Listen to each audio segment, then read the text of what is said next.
We're in Way Media.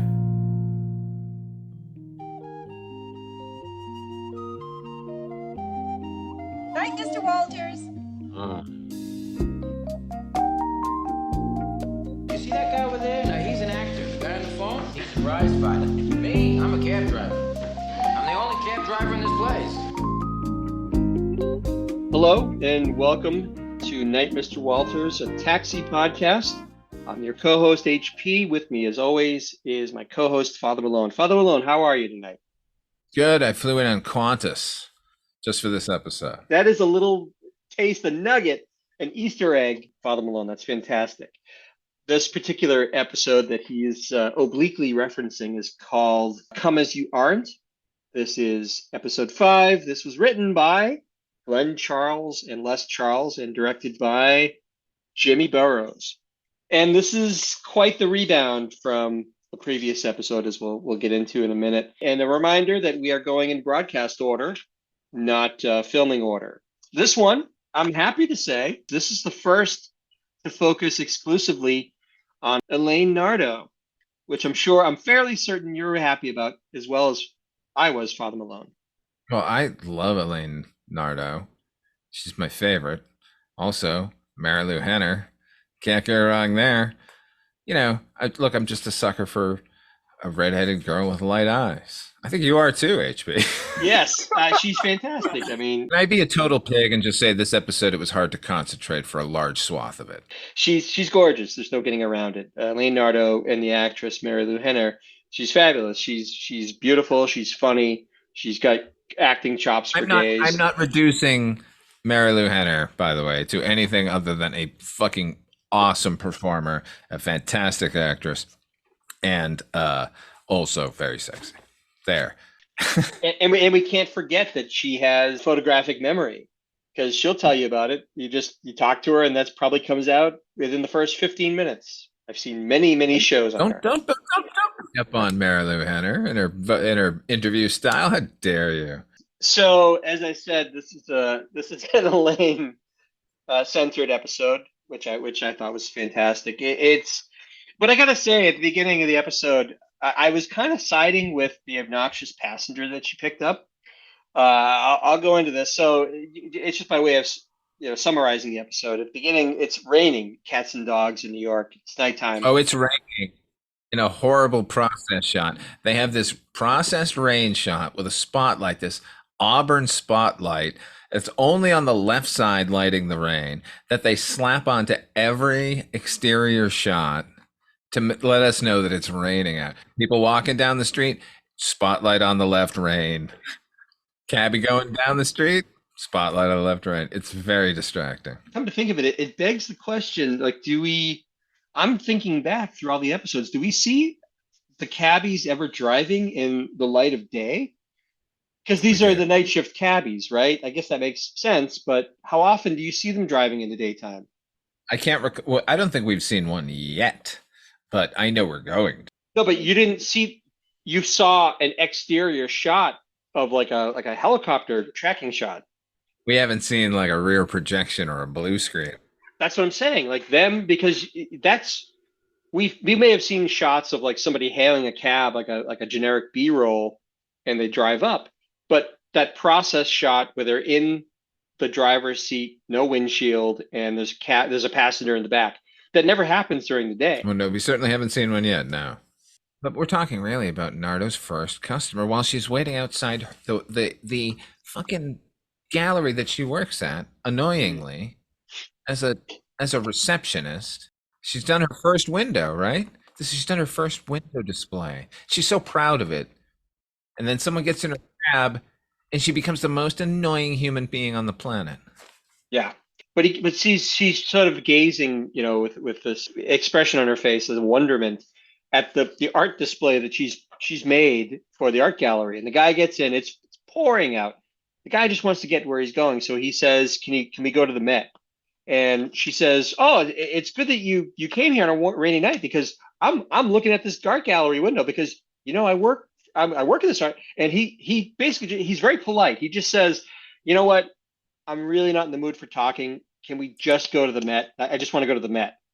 And then she continues to yammer because I guess she feels like she has to explain herself. Well, I wasn't really going on or anything, but here I'm going to continue to go on, right? And I agree with you already, HB. We're on this guy's side. Like we just want to get where we're going sometimes. We would rather not engage in conversation. But then his reaction to yammering, no matter how much yammering is going on, is out of hand. Who, the guy in the car? Yes. So he says, "Look, I don't know how better I can say it to you. I don't want to talk. I just want to go to the vet." And she says, "Oh, okay, now you charmed me into it." Makes this backhand comment. Now they're driving. So he fucking screams at her. How many times? But basically, like, shut up, you fucking idiot, and drive. And she's like, okay, and does it. I don't care how annoying I'm being. If somebody shouted in that tone with me in my car, I don't think I would drive them 2 feet. I don't think I'd take my car out of park. But anyway, it has to happen because we need a payoff in the third act. But we continue. We're gonna have to agree to disagree. Watch that scene again, and it's insanity. I'll rewatch it, but again, it's pouring out. This guy's got a meeting he has to get to. Maybe he's late. He's just like, "Look, I don't know what else I have to tell you." Get out of the cab, then prick. Well, she should have done that. Or he should have said, I don't have time for this. I don't need to listen to you. I'm gonna get another cab." No, he doesn't do that. He instead chooses to scream at her to just do his bidding and shut the fuck up. Well, guess what, pal? This is New York, my friend. No, then the problem is she just driving him to the Met, doing as best she can. And then he's like, I think you're trying to screw me. You're taking me the long way to like jack up the price. And she's like, no, I'm not. This guy's a dickhead.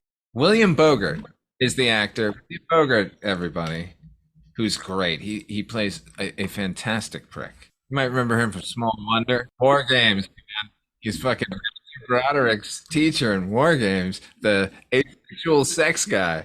He's not. It's Matthew Broderick's dad. It's not a teacher. He's the dad. Remember the thing that I always remember is he goes, "This corn is raw." Remember the mother gives him the corn and he's like, Yeah. "Oh, I can't wait." And he bites it and he's disgusted. That's William Bogart. It's fantastic. That's right. He's been in that. He's been in everything from Beretta to the Wonder Years. He's fantastic. But yeah, but he's best known as Mr. Lightman in WarGame. He's another classic. That guy. Starsky and Hutch. Remember Fire Sale?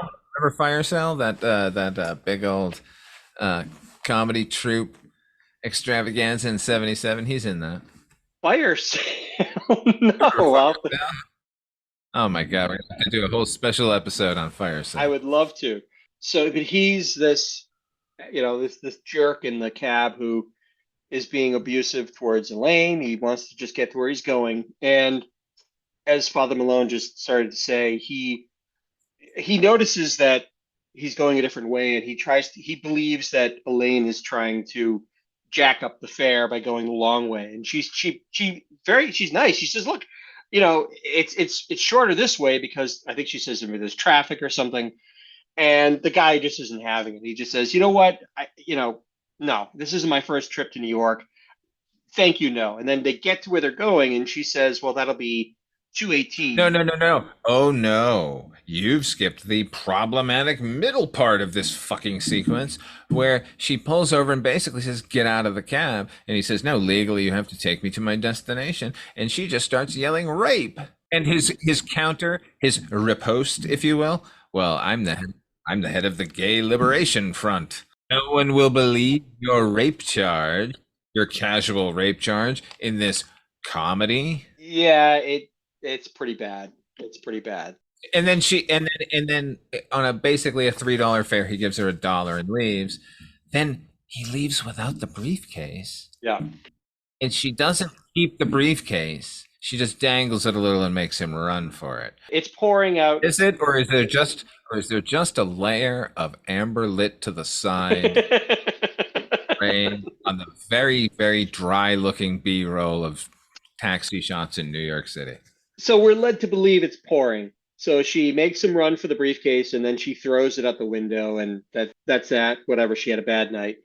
And she gets to the garage and she confides. She's kind of shrugging off or trying to shake off this awful episode. And Do you think you had it bad? I had a koala throw up in my cab. that's That that that, Wheeler. that sequence, that whole turn of events you had tonight, where some guy was screaming in your face and then accusing you of theft, and then it could have even gotten physical, and then you accuse him of rape for some weird reason. All of that pales in comparison to the fact that a koala threw up in the back seat of my cab. You should be ashamed of yourself, Nardo. Bobby being the dramatic one in the garage. He's the hammy actor. That's maybe not out of character for him to believe that he's got it worst. But now we're back to the we're back to the art gallery discussion because she confides in Alex that someone was complimenting her on her awesome display, the one that she got into the fight over. And she basically says, well, I took it too far and I invited all of these, people connected to the gallery to come to my house for a dinner party. And, I don't, she's very insecure about the whole thing and she wants his help. She wants him to go to the party to give her moral support. But the catch is she doesn't want them to know that she's a cab driver. So she forbids Alex, who we all know is Mr. Reality, Mr. Pragmatism. He can't disclose that he's a cab. An honest man in a dishonest world. He goes from house to house in his cab with a lantern held high, looking for an honest man in New York City. So, as you'd expect, Alex doesn't take this too well, and by now the rest of the cabbies know that they hear about this party, but Elaine hasn't invited them because she's, I think Danza or Banta says, yeah, it's because she's ashamed of us. Obviously, look at you. Look at all of you. Look at yourselves. Do you think you can mix and mingle with the people I'm talking about? Banta? Come on, Bobby, Bobby, you at least get it. Somehow she relents and says, "Well, you guys can come, but under the condition that nobody says that they're cab drivers or whatever." And then so fine, whatever. Alex gets there way before everybody because Elaine told him the wrong time, so he wouldn't. So he'd be the first person there, so that no one else would have to be awkwardly the first person to the party. So she cleverly told Alex to be there at a certain time. Alex is still waffling about this whole thing about not talking about that he's a cabbie. So everybody shows up, the party's going well, and Alex is put into a conversation where he's talking with a guy. Actually, he's another wonderful guest star in this show. He's talking to an art writer played by a guy named Clyde Kusatsu. Clyde Kusatsu is somebody that I think we've all seen. He's another veteran character actor. He's been on like MASH, Hunter, all these different shows. But I remember him best as he was the guy in the movie Volunteers that brainwashes Tom Tuttle from Tacoma, Washington. Oh my God, he's so good in that episode. He's great here too. He's so interesting. Everyone at that party, I wrote down in my notes here, I want a spin-off series following this crowd of people. That one dude with the pipe The and pipe. the turtleneck and the medallion. Holy Lord. Where's his backstory? Why wasn't there an entire episode just him driving in a cab one night, like someone ferrying that fellow around? Each one of the cab drivers.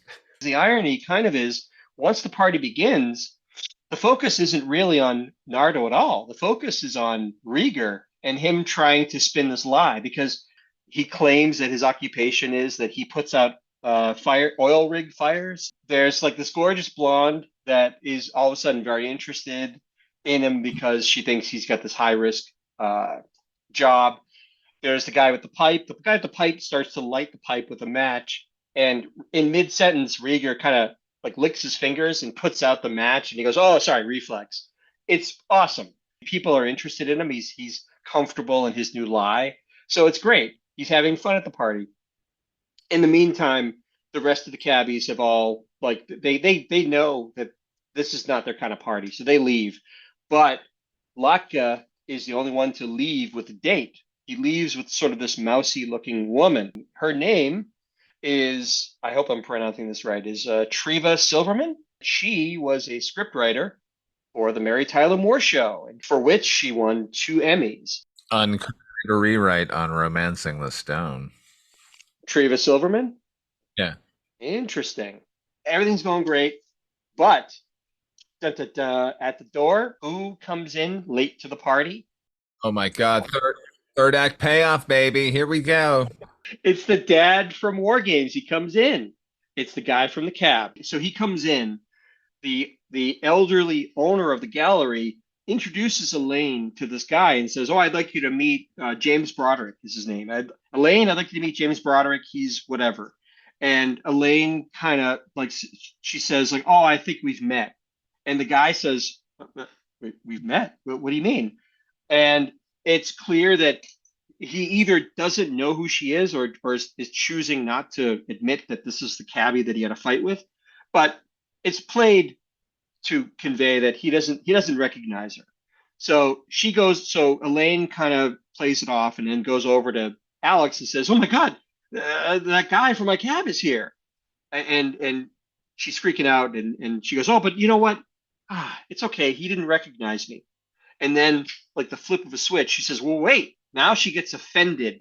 Instead of being relieved that she's been, not recognized, now she's offended that he didn't recognize her. It's great. Like the way it's the same exact line played 2 different ways right in a row. And now she's upset because she thinks like she says, like, we really had a real fight. And he looked me in the eye. It meant nothing. And then nothing, right? It's so much worse than she had initially thought it was. She was absolutely zero on his radar. He looked her in the face then, and he looked in her face now, and had no recognition at all. This thing happened like the day before. Yeah. It's a good script. The Charles Brothers. This is everything that the previous episode wasn't. It's smartly plotted. It's funny. It involves a lot more of the cast. It's fabulous. So she goes to give the guy a piece of her mind, but now Alex is upset because Alex has been, he's batting 1,000 with this gorgeous blonde that he's telling this story about him being a firefighter at an oil rig. So he tells her not to, but she ignores him and admits to this guy and to the rest of the party at large, "I'm the cab driver. I'm a cab driver. I support my 2 kids. I'm a single mother, da da da." And she basically kind of confronts James Broderick. And then at that point, I think we go to commercial. We know we've gotten a commercial because it's this weird hard cut, like in the same scene, like almost from line to line. We cut back, and Elaine and Alex are in the apartment. They're cleaning up. Everybody else is gone. They're cleaning up from the party.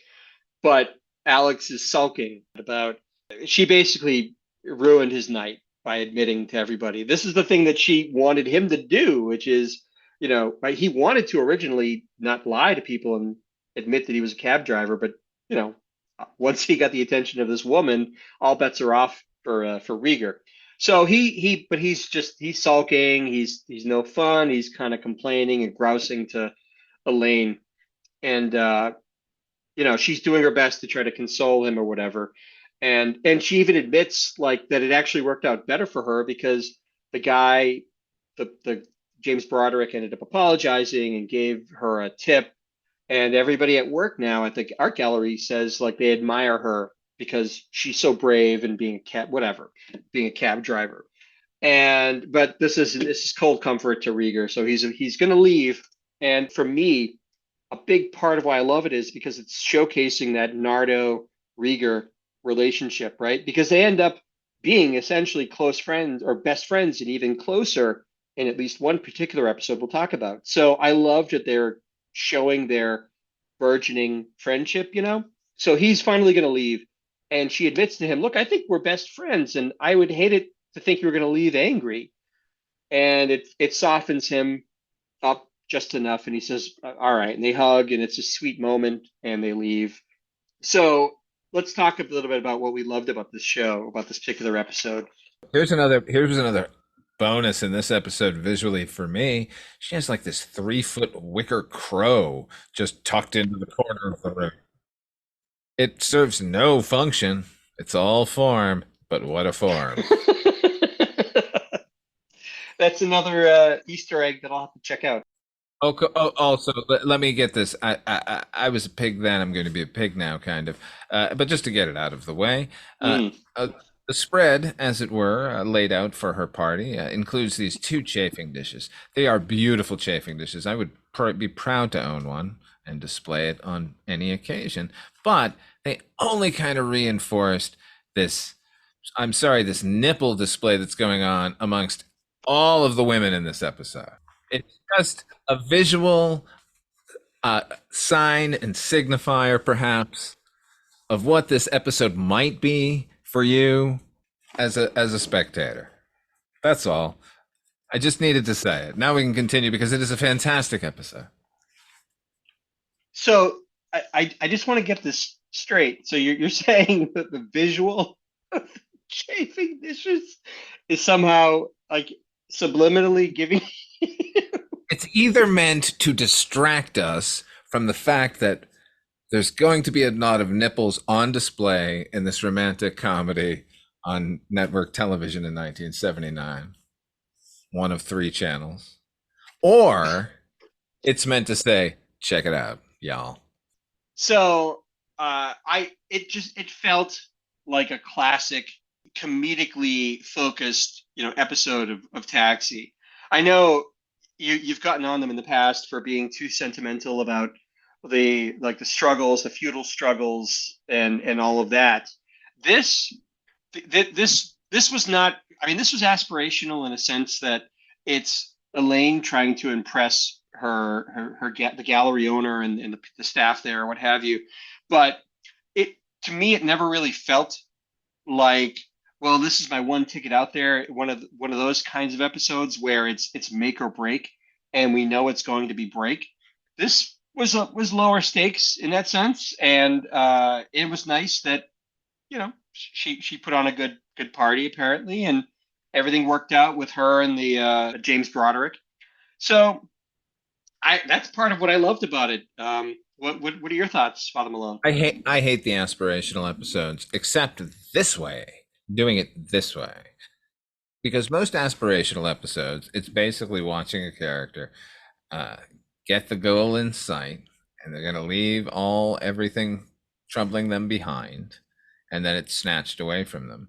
Here, Elaine Nardo, when faced with this decision, is given the break. This guy doesn't know who she is, so she could just take the win and move up, and instead decides, no, I'm going to. That means less to me than dealing with this human being who is a complete and utter prick. And I love that moment that she goes for that. Yeah, I can't say enough about the Charles brothers. The Henderson, Nevada's own Charles Brothers. Henderson is part of Las Vegas, my hometown. I said it at the top, sort of jokingly, but I want to reiterate it here, rather seriously. This episode feels like me, not only where this series should be going and eventually does, but they're pointing to way to how a series can be perfected eventually with Cheers, and I can prove it because in this episode, the character of John, human sinkhole of charisma, Randall Carver, his character works here. He functions in and is funny, and you know why? Because these are the guys who are gonna write Woody. I could not agree more. It's interesting though. I didn't think of it where this is placed in the history of the Burroughs, Glenn and Les Charles sort of era. But yeah, you're right. This does feel like you could, with a few minor alterations, you could make this a Cheers episode, right? Yes, one Just hundred percent. You could have. just replace Tony and Bobby with Cliff and Norm, right? Maybe they have to Yeah. go to I don't know, one of Diane's stuffy parties or something for her college or something, or Frasier, and they have, I could see that working. It's just great. It's great writing, great laughs, great performances, as we talked about. In terms of the writing, though, beyond the funny, which is great in this. I alluded to this earlier, which is one of the things I love best about this is the interplay between Alex and Elaine. I think it's wonderful because it really does a wonderful job of kind of, and you have no way of knowing this as you're watching the season, the shows for the first time, but really they're foregrounding hers and Alex's relationship as it goes forward. And I love some of the subtle touches of how, she, like I said, she's protesting because she thinks that they're best friends and she doesn't want him to go away mad. It felt genuine, it felt authentic because he's not a conventionally handsome individual, Judd Hirsch, but she loves him, and she's she goes to him for help, for advice, and Listen, for listen. support. She fucked him over hard by, while admitting to this crowd that she is a cab driver, she pointed to Alex and said, he is too, after he had broken his moral code of not lying about his profession. He did this for Elaine. He lied for her, and her reaction was to call him out on it. And in the end, Elaine receives accolades and potential promotion within that company. She actually achieves her goal in an aspirational episode, and the detritus is Alex Rieger and the potential with this blonde. It's also great to see. I mean, they don't have a lot to do, to be honest. The rest of the cabbies don't have a ton to do in this particular episode, but it is nice to see them. And this is kind of where the Cheers comparison comes in. It's nice to see them supporting each other. Like, even though they know they're going to have a terrible time, the cabbies still go. They make an appearance at the party. And that sequence is very funny. There's this like mingle train going on of Banta and Wheeler and Sinkhole of Charisma, where they're just chugging around the party to the different stations, and like they're making their rent so they can leave. It's very funny, and it's very like well shot. Like Yeah. during the same scene, the phrase "macho gourmet" is spoken. Did you take that down as a note, Macho I've written Gourmet? it down, and I've discovered that I've now written it a few times. So obviously, this phrase is now going to be bouncing around in my head. So thank you, Taxi. The stuff with Alex as he's holding court with these other weird characters from the art world is a wonderful scene because he gets he's inventing lie upon lie upon lie, and they're just eating it up. But it's such a weird group. Like I said, there's the guy with the pipe and the turtleneck who's Great. fantastic, and there's this, like I said, there's this gorgeous blonde that comes in, and then there's the art writer. There's another great supporting cast joke because Latka shows up in his dirty coveralls, and they're like, "No, you got to go put on good clothes," and he comes back with sparkling white coveralls. It's a stupid joke, but it works. And also, Latka has a patch on those white coveralls. You see what's on there? This No. crazy red, white, and blue explosion on one side, and what I think is a moon on the other. I don't know what it was. Is it his homeland's flag? But that joke worked, and I'm left intrigued with what he was actually wearing. And I also wonder why no one said, just take the coverall off and take this tie and put it on, and you'll be fine. I always want there to be more with Latka and Louis. Louis's not really in this much at all. I think he has a few wisecracks when they're talking about the party and all of the Cretans in the garage, but beyond that, he's not. If this episode was going to be on season 3, then you might have had another subplot of Louis trying to crash the party because he doesn't want to be upstaged by the cabbies, and then he causes a whole thing. I believe he would have featured more in a scene Here's like how that. good here's how good this script is. In the previous episode, we get Louis who delivers a fucking killer line that like justifies the entire episode, and we're left thinking, boy, we would like more of Louis in this episode. Here, Louis basically not in it at all, and I don't miss him because they figured out a way to make all of the supporting characters actually work. I'm overpraising maybe, but it's nice to see when things function as they should. Yeah, that's an excellent point because you don't you don't need that bench player like Louis to come in and bat cleanup because everybody else is really featured well. It's performed well. It's written well. So you don't really need them.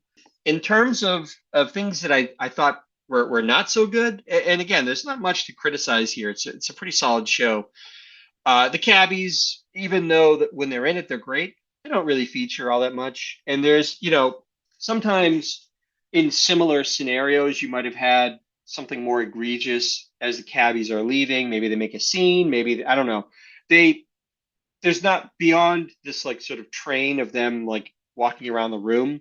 There's not really much of a payoff. They show up, they look uncomfortable and they leave, right? Right. And It that's works. fine.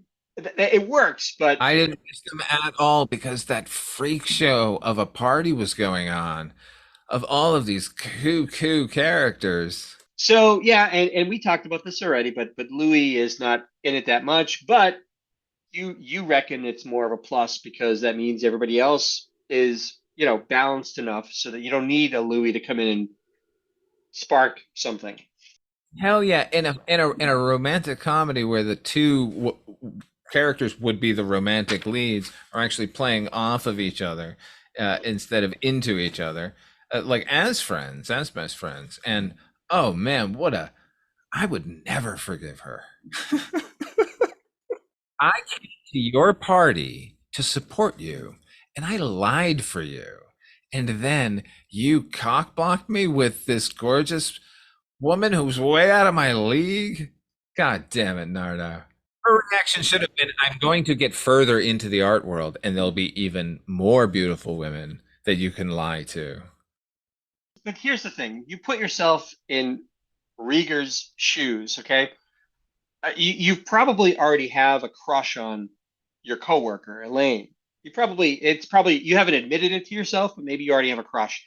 And then I mean, because when she asks him to forgive her, she doesn't just ask it. She's hugging him in that moment, right? She's basically holding his head in her hands and saying, "Please, I'm sorry." Don't tell me you wouldn't forgive her in that moment.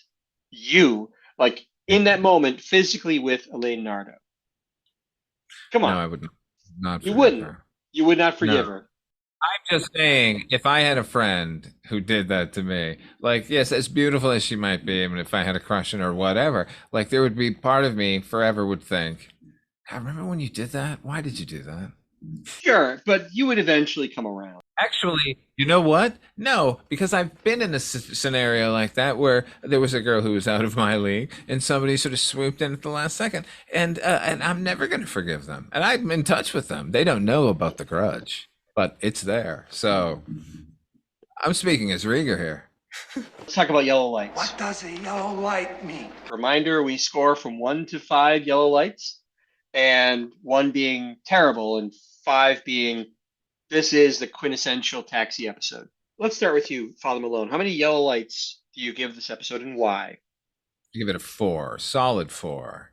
Can't give it a 5 because Reverend Jim Ignatowski isn't in the series. That's the only thing keeping it from it. It's it it's good enough that it's a great episode, even though Jim isn't here.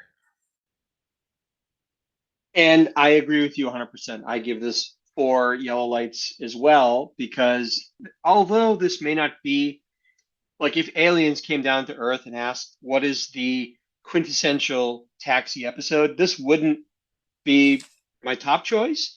But I have to admit, it has a lot of the elements that go into making a great taxi episode.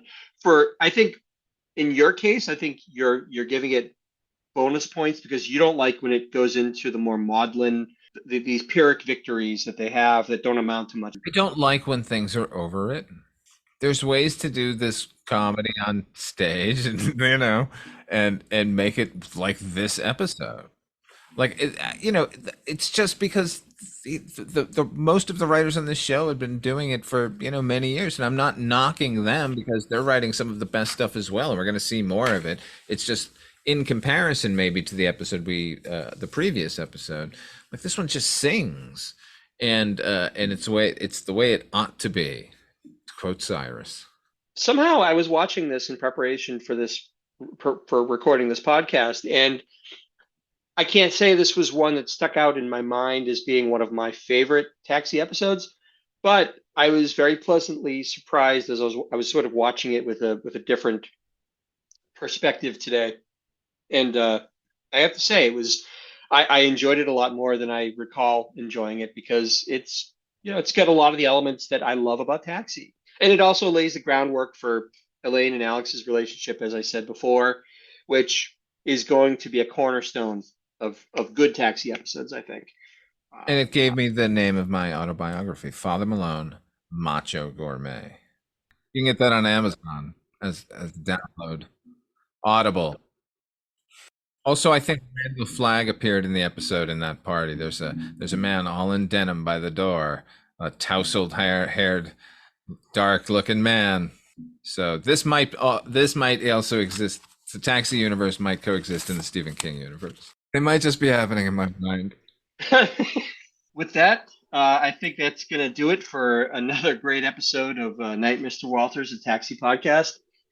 Father Malone, where can the listeners find you when you're not in the garage, as it were? If you're looking for me visually, I think go to fathermalone.com. Even if you're looking for me auditorially, you can go to fathermalone.com because that'll bring you to weirdingwaymedia.com, which is where all of the podcasts are located, like Dark Destinations and Chronicles from the Crypt and Dreams for Sale and Midnight Viewing and Astounding Tales of the Public Domain. Oh my God, I need a defibrillator. Fantastic, and I like Father Malone. I'm on Weirding Way Media as well. Wolf and Raisin, the Banachek podcast. A little something called Noise Junkies. I'm on there. Obviously, this fine show, and I've also been known to make appearances musically and otherwise in some of Father Malone's other podcasts, like Dark Destinations. For myself and for Father Malone, thank you so much for listening, and be sure to tune in for the next episode. Thank you so much.